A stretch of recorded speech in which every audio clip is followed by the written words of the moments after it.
सनातन धर्म में बृहस्पतिवार यानी गुरुवार के व्रत का एक अत्यंत विशेष और अलौकिक महत्व माना गया है। ये पवित्र व्रत सृष्टि के पालनकर्ता भगवान विष्णु और देवताओं के गुरु देवगुरु बृहस्पति को समर्पित है।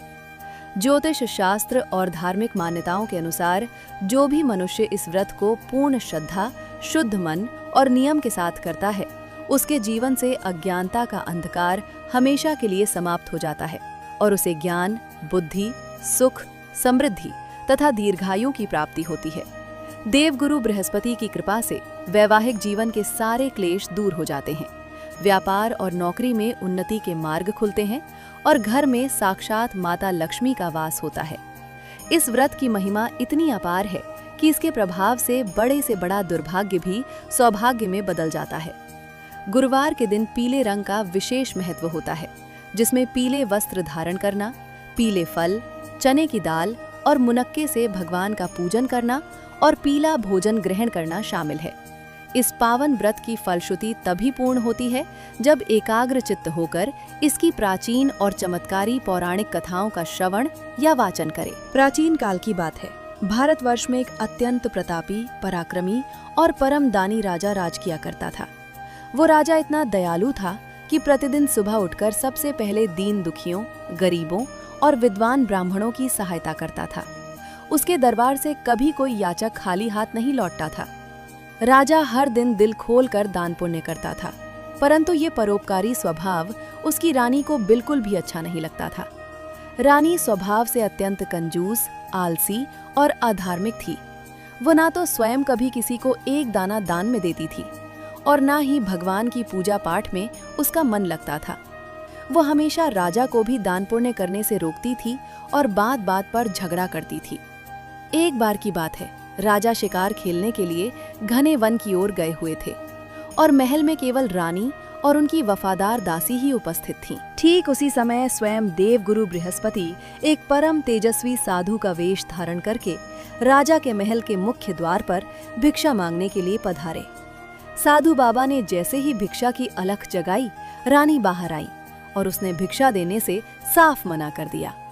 रानी ने साधु से बड़े ही विचित्र शब्दों में कहा कि हे साधु महाराज, मैं तो अपने पति के इस रोज रोज के दान और पुण्य करने की आदत से पूरी तरह तंग आ चुकी हूँ।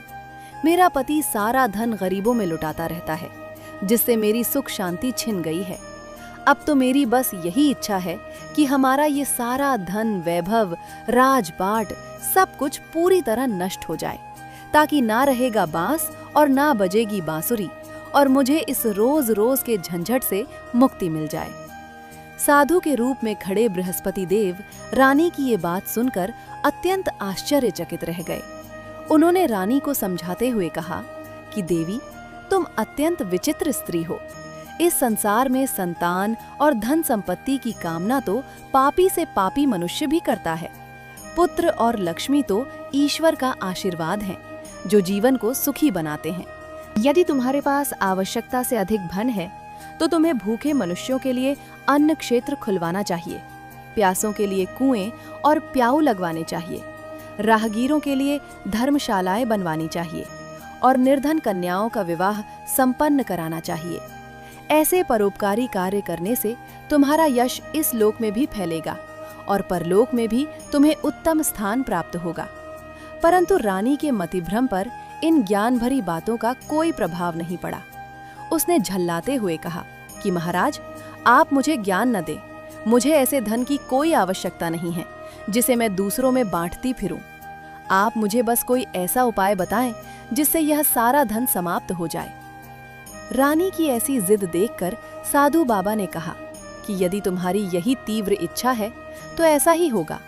तुम बस मेरे कहे अनुसार एक काम करना। आने वाले बृहस्पतिवार के दिन तुम पूरे घर को गोबर और पीली मिट्टी से लीपना, अपने सिर को साबुन से धोकर स्नान करना। राजा से कहना कि वह उस दिन हजामत बनवाए, रसोई में कपड़े धोना और भट्टी पर पीला भोजन बनाना। यदि तुम लगातार 3 गुरुवार ऐसा करोगी तो तुम्हारा सारा वैभव और धन पूरी तरह नष्ट हो जाएगा। इतना कहकर साधु महाराज वहां से अंतर्ध्यान हो गए। रानी में साधु के कहे अनुसार ठीक वैसा ही करना शुरू कर दिया। वहां वो एक घने जंगल में जाता, दिन भर कुल्हाड़ी से लकड़ियां काटता, उन्हें सिर पर लाद कर शहर के बाजार में बेचता और जो कुछ थोड़े बहुत पैसे मिलते उससे अपना पेट पालता।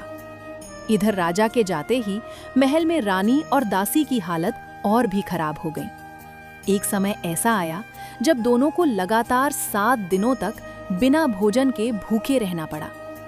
रानी व्याकुल हो उठी और उसने अपनी दासी से कहा कि हे दासी, पास के ही एक नगर में मेरी बड़ी बहन रहती है। वो अत्यंत धनवान और भाग्यशाली है। तुम उसके पास जाओ और हमारी इस दुर्दशा के बारे में बताकर वहां से थोड़ा सा अनाज या कुछ पैसे उधार मांग लाओ, ताकि कुछ दिनों के लिए हमारी गुजर बसर हो सके। दासी तुरंत रानी की बड़ी बहन के महल की ओर चल दी। जिस दिन दासी वहां पहुंची उस दिन संजोग से गुरुवार का ही दिन था। रानी की बड़ी बहन उस समय अपने घर के आंगन में बैठकर अत्यंत श्रद्धापूर्वक बृहस्पतिवार व्रत की कथा सुन रही थी और भगवान विष्णु का पूजन कर रही थी। दासी ने मुख्य कक्ष में प्रवेश किया और बड़ी बहन को छोटी रानी का अत्यंत दुखद संदेश सुनाया। परंतु व्रत के नियमों के अनुसार कथा के बीच में उठना या बोलना पूरी तरह वर्जित था। इसलिए बड़ी बहन ने दासी की बात का कोई उत्तर नहीं दिया और ना ही अपनी जगह से हिली। जब दासी को काफी देर तक कोई जवाब नहीं मिला तो उसे लगा कि रानी की बहन को अपने धन का बहुत घमंड है और वह गरीबों से बात करना भी पसंद नहीं करती। वह अत्यंत दुखी और क्रोधित होकर खाली हाथ वापस लौट आई। दासी ने महल में आकर रोते हुए रानी से कहा कि आपकी बहन तो बहुत बड़ी और अहंकारी औरत है। उसने मेरी बात सुनकर भी अनसुना कर दिया और मुझसे एक शब्द तक नहीं बोली। उधर जैसे ही रानी की बड़ी बहन की पूजा और कथा समाप्त हुई, उसने सोचा कि मेरी छोटी बहन की दासी आई थी, अवश्य ही मेरी बहन किसी बड़ी विपत्ति में होगी। पूजा के नियम के कारण मैं बोल नहीं पाई, जिससे वह रूठ कर चली गई। यह सोचकर वह तुरंत अन्न और धन से भरी थालियां लेकर अपनी छोटी बहन के टूटे हुए महल की ओर दौड़ी चली आई। बड़ी बहन ने आते ही रोती हुई छोटी बहन को गले से लगा लिया और कहा कि हे बहन, आज बृहस्पतिवार का दिन था और मैं भगवान बृहस्पति देव का व्रत और कथा कर रही थी। हमारे शास्त्र कहते हैं कि जब तक पूजा और कथा संपन्न ना हो जाए तब तक न तो आसन से उठना चाहिए और ना ही मुख से कोई शब्द निकालना चाहिए। इसी कारण मैं तुम्हारी दासी से बात नहीं कर पाई। मुझे क्षमा कर दो और बताओ कि तुम्हारी दासी किस प्रयोजन से आई थी। छोटी रानी की आंखों में आंसू भर आए और उसने रोते हुए कहा कि बहन, मैं तुमसे क्या छुपाऊं। हमारे घर में पिछले 7 दिनों से अन्न का एक दाना तक नहीं है। हम दोनों भूख से मरने की कगार पर हैं। ये सुनकर बड़ी बहन की आंखें भी नम हो गईं। उसने कहा कि बहन, तुम चिंता मत करो। भगवान बृहस्पति देव अत्यंत कृपालु हैं। वे सभी की मनोकामनाएं पूरी करते हैं और दरिद्रता का नाश करते हैं। तुम एक बार अपने घर के अंदर के कोठार में जाकर देखो, शायद प्रभु की कृपा से वहां कुछ मिल जाए। पहले तो छोटी रानी को विश्वास नहीं हुआ, क्योंकि कोठार महीनों से खाली पड़ा था। परंतु बड़ी बहन के बार बार आग्रह करने पर उसने दासी को अंदर भेजा। दासी जैसे ही कोठार के भीतर गई, उसने देखा कि वहां अनाज से भरा एक बहुत बड़ा घड़ा चमचमा रहा था। यह चमत्कार देखकर दासी की खुशी का ठिकाना नहीं रहा। उसने तुरंत बाहर आकर रानी को यह शुभ समाचार दिया। ये देखकर दासी बहुत प्रभावित हुई और उसने रानी से कहा कि हे रानी, जब हमारे पास भोजन नहीं होता तब तो हम मजबूरी में रोज ही व्रत जैसी स्थिति में रहते हैं। क्यों ना हम आपकी बहन से इस बृहस्पतिवार व्रत की पूरी विधि और कथा पूछ लें, ताकि हम भी नियम पूर्वक ये व्रत रख सकें और हमारे सारे कष्ट हमेशा के लिए दूर हो जाएं। छोटी रानी ने अपनी बड़ी बहन से व्रत का सारा विधान पूछा। बड़ी बहन ने विस्तार से समझाते हुए कहा कि बृहस्पतिवार के दिन सुबह सूर्योदय से पहले उठकर स्नान करना चाहिए। उसके बाद चने की दाल, मुनक्का और शुद्ध जल लेकर भगवान विष्णु का केले के वृक्ष की जड़ में पूजन करना चाहिए। घी का दीपक जलाकर सच्चे मन से व्रत की कथा सुननी चाहिए और पूरे दिन में केवल एक बार पीला भोजन ही ग्रहण करना चाहिए। इस दिन नमक का सेवन पूरी तरह वर्जित होता है। ऐसा करने से देवगुरु बृहस्पति अत्यंत प्रसन्न होते हैं। व्रत की सारी विधि बताने के बाद बड़ी बहन अपने महल लौट गई।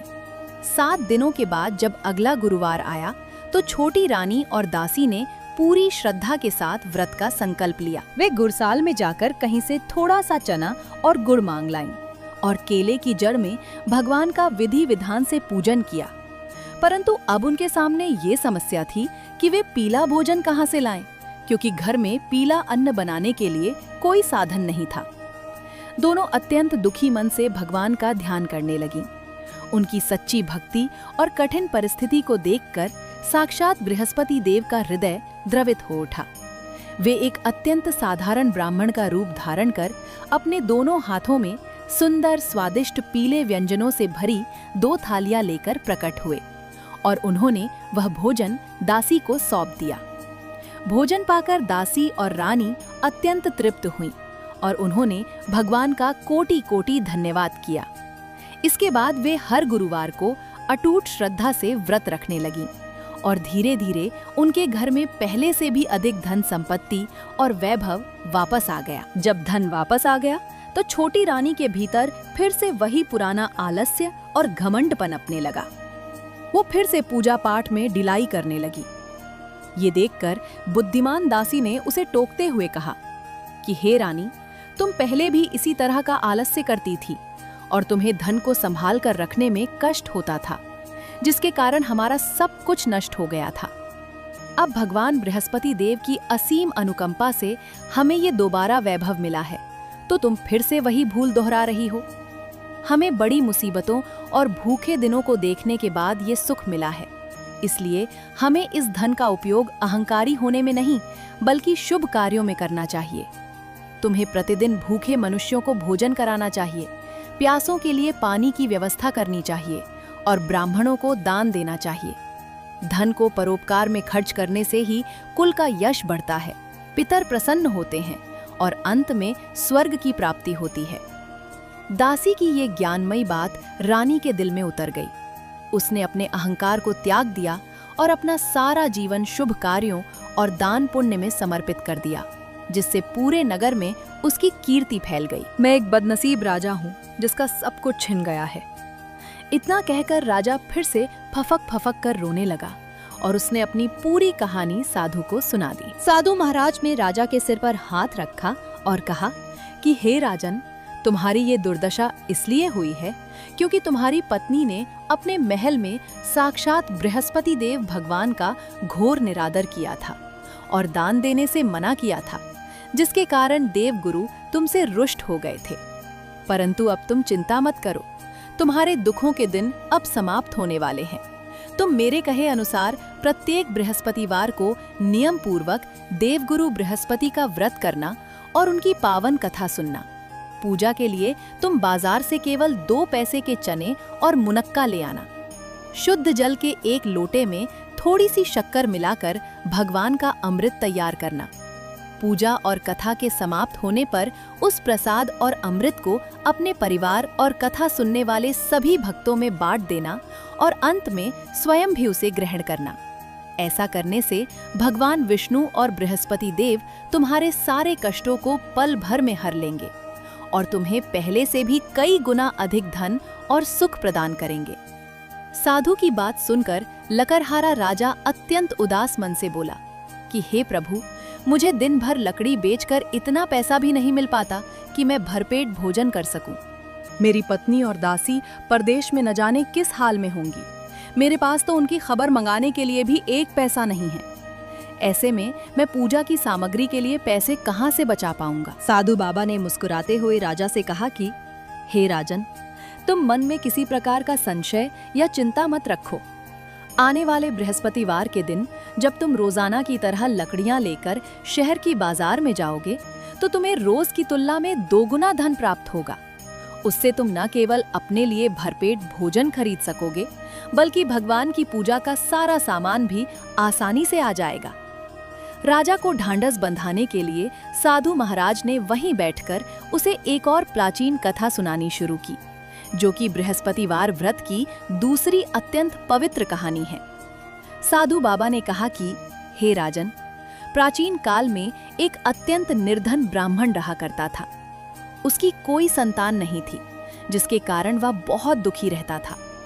उस ब्राह्मण की पत्नी अत्यंत मलिन, अपवित्र और चिड़चिड़े स्वभाव की थी। वह ना तो कभी सुबह उठकर स्नान करती थी और ना ही किसी देवी देवता का पूजन करती थी। वह हर समय घर में कबाड़ और गंदगी फैलाकर रखती थी, जिससे ब्राह्मण देवता मानसिक रूप से अत्यंत परेशान रहते थे। वे अपनी पत्नी को समझाने का बहुत प्रयास करते थे, परंतु उसकी मति पर कोई असर नहीं होता था। कुछ समय बाद भगवान की विशेष कृपा से उस ब्राह्मण के घर में एक अत्यंत सुंदर और तेजस्वी कन्या का जन्म हुआ। वो कन्या अपनी माता से बिल्कुल विपरीत स्वभाव की थी। जैसे जैसे वो बड़ी हुई, उसके भीतर दैवीय गुण प्रकट होने लगे। वो प्रतिदिन प्रातःकाल सूर्योदय से पहले उठती, पवित्र नदी में स्नान करती और अत्यंत निष्ठा के साथ भगवान विष्णु का पूजन करती थी। वो नियमित रूप से बृहस्पतिवार का व्रत भी रखने लगी। जब वो कन्या अपनी पाठशाला जाने के लिए तैयार होती, तो अपनी मुट्ठी में कच्चे जौ के दाने भर लेती थी और पाठशाला जाते समय उस मार्ग पर उन दानों को बिखेरती हुई जाती थी। देवगुरु बृहस्पति की ऐसी अद्भुत कृपा हुई कि वो बालिका जब शाम को पाठशाला से वापस लौटती, तो वे रास्ते में बिखेरे हुए जौ के दाने पूरी तरह शुद्ध सोने के दानों में परिवर्तित हो जाते थे। वो बालिका उन सोने के दानों को बीनकर अपने घर ले आती थी और अपनी माता को सौंप देती थी।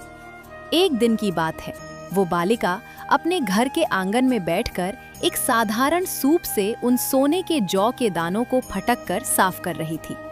उसकी माता ने जब यह देखा तो उसके भीतर का लालच जाग उठा। उसने अपनी बेटी से कहा कि हे बेटी, तुम सोने के दानों को साफ कर रही हो, इसके लिए तो यह साधारण सूप ठीक नहीं है। इसके लिए तो तुम्हारे पास सोने का ही सूप होना चाहिए। राजकुमार अपने महल वापस लौटा, परंतु उसका मन उसी ब्राह्मण कन्या में अटका हुआ था। उसने महल में आते ही अन्न जल का पूरी तरह त्याग कर दिया और अत्यंत उदास होकर अपने शयन कक्ष में लेट गया। जब राजा को अपने प्रिय पुत्र की इस विकल अवस्था का पता चला, तो वे अत्यंत चिंतित हो गए। राजा अपने बुद्धिमान प्रधानमंत्री को साथ लेकर राजकुमार के कक्ष में पहुंचे और बड़े प्यार से उसके सिर पर हाथ रखकर बोले कि हे पुत्र, तुम्हें किस बात का कष्ट है? क्या किसी शत्रु ने तुम्हारा अपमान किया है या तुम्हें कोई असाध्य बीमारी हुई है? तुम मुझसे कहो, मैं इस राज्य का स्वामी हूँ, तुम्हारी हर इच्छा को पल भर में पूरा कर दूंगा। राजकुमार ने करवट बदली और अपने पिता से कहा कि पिताजी, मुझे किसी ने अपमानित नहीं किया है और ना ही मुझे कोई शारीरिक कष्ट है। मैं तो बस उस गरीब ब्राह्मण की कन्या से विवाह करना चाहता हूँ, जो अपने घर के बाहर सोने के सूप में जौ साफ कर रही थी। यदि मेरा विवाह उससे नहीं हुआ तो मैं अपने प्राण त्याग दूंगा। राजा ये सुनकर अत्यंत आश्चर्यचकित रह गए कि एक गरीब ब्राह्मण की कन्या के पास सोने का सूप कहाँ से आया। उन्होंने राजकुमार को सांत्वना दी और प्रधानमंत्री को आदेश दिया कि तुरंत उस कन्या के घर का पता लगाया जाए। प्रधानमंत्री सैनिकों के साथ उस निर्धन ब्राह्मण के फटे पुराने घर पहुंचे और उन्होंने ब्राह्मण देवता को राजा का ये संदेश सुनाया कि महाराज आपके पुत्र का विवाह राजकुमार से करना चाहते हैं। ब्राह्मण देवता को तो जैसे अपनी कानों पर विश्वास ही नहीं हुआ। वे अत्यंत सहर्ष और आदर पूर्वक अपनी दिव्य कन्या का विवाह राजकुमार से करने के लिए तैयार हो गए।